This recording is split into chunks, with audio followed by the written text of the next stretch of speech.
everybody. I hope you're all doing well. So I wanted to come on here and talk about Lori Vallow and the recent discovery. So I think I feel and believe in in the energy that I feel. I think that Lori Vallow is the reason that the kids were found. There's a few reasons. Okay, number one would be, isn't it kind of ironic that both the Melanie Gibb and the Melanie, whatever her last name is now, they both come out with interviews right before this happens. I mean, nothing's ever a coincidence in my mind, especially not something like that. So I feel like she let them know that they were going to be told, that she was going to tell. And they needed to get their name out there or get in front of it, basically, which is basically what that was. That was them getting in front of this news. That's number one. Number two, obviously, I feel that the children were moved from their prior location. I personally just feel that way. It may or may not be true. I don't know. But I do feel like that. Because if they weren't, the kids went missing before Tammy died.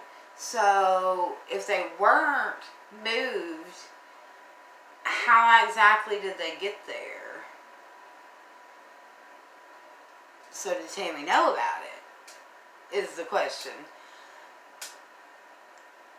I know that it's been said that she was making a ruckus in her jail cell or whatever. I don't know. I think that might have been for show, or it might just be something that they're telling. But I think that she made a deal, and I think that it will come out that she did make a deal. I think that she made a deal telling about what happened all the way around. I think that she spilled the beans. Because, okay, Chad is very selfish. He's a very selfish and narcissistic man. So she would know that the second, because they're the same, they're mirrors, right? The second that he went to jail and he was actually faced with him doing time, he would turn on her and he would try to make a deal. Well, how do you get ahead of that? You make a deal yourself. And she would need to tell about everything. So I think that when this comes all out, she's going to have come clean in regards to his wife, in regards to maybe even Charles Vallow, in regards to her children, in regards to everything. I feel that Lori squealed all the way around to make herself seem more innocent. I've said from the beginning, I don't feel like Lori's going to do as much time as we would all like. And in a way, I don't know if she deserves it or not. I mean, of course she deserves it, because those were her children, and it was her children to protect. But I do, in a large, large way, feel like she was preyed upon because she was mentally ill. And I mean, okay.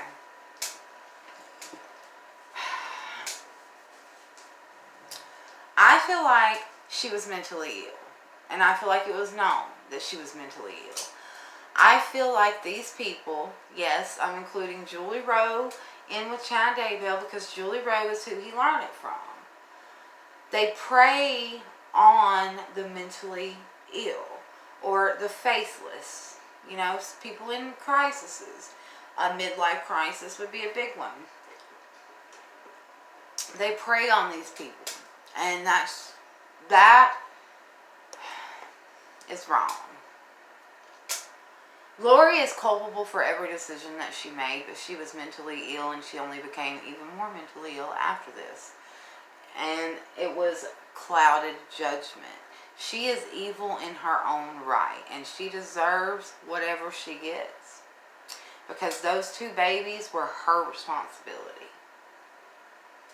But let me ask you something. All these people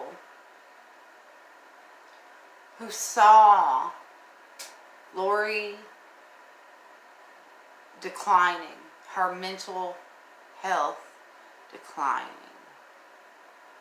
they saw it and they did nothing.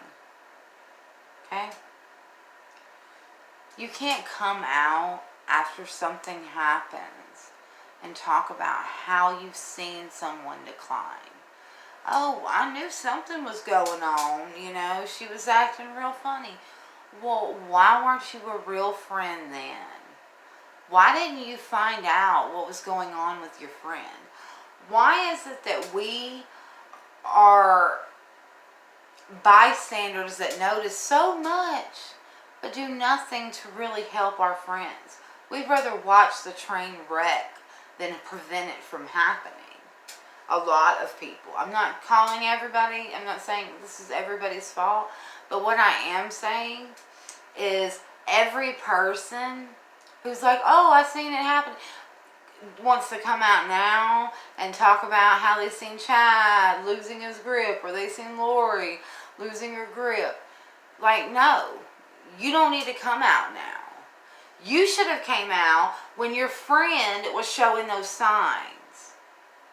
We should stop being bystanders in our friends' lives and just watching them, I don't know, deteriorate to nothing.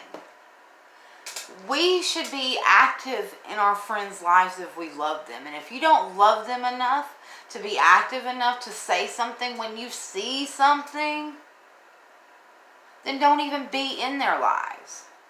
Because you're just as responsible if you don't. I've lost many of friends from telling them the truth. Because I'm not going to be supportive of you ruining your life. Especially when you have kids. A friend of mine, she got really bad on meth. I think she still is. We aren't friends anymore. But let me tell you what happened. So she had a sweet, sweet son. He's the sweetest thing. I said was. He's still alive. But he's the sweetest thing. He's the smartest kid. I got an idea. He's just adorable. Okay? He was 3 or 2 or 3. He was about to turn 3, or he was just turned 3. One of the 2. You know, I seen her headed downhill. Well, she ended up letting the father have the baby, and it had been like 3 months, and she came over to my home, and she had lost like so much weight, and I was like, what the fuck are you doing? Because I didn't know for sure she was on meth at that time. I found out she was on it that day. So I was like, what the fuck are you doing? Where's your child? And she was like, you know, he's been with the baby's father for about 2 months. And I was like, and you're here? Why? And she was just talking like, I don't have this, I don't have that, I don't have this. So doing meth every day is gonna fucking help? What is your damn problem? Get your shit together. You have a kid. You can't be on meth. What the hell? Needless to say, she left my house and I haven't heard from her since. Because I wasn't willing. Because she wanted to come. That's what it was. She came over to my house that day because she wanted to cry about the stupid meth head guy that she was dating at the time. And I was just like, why are we talking about him? What is your problem? Why do you even want him? He's not helping you get your son to come back to you. He's not helping you get a job. He's not trying to improve you in any way. I'm sorry. I refuse to lie to my friends. I refuse to stand by and watch them ruin their lives. When I have a friend, I love them. and I want for them to do best. I refuse to be a bystander.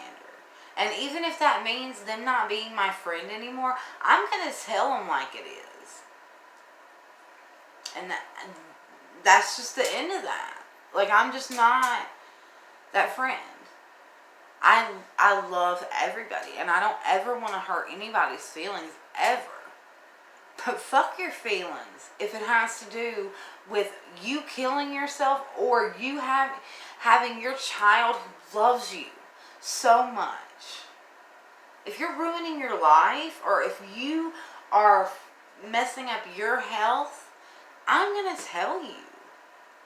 And even if that does nothing to improve the situation, and all it does is make you hate me, it is what it is. But I'm not going to just bystand and not say anything then. Well, I didn't say anything at the time because I didn't want to rock the boat. Fuck rocking the boat. I will turn that bitch over.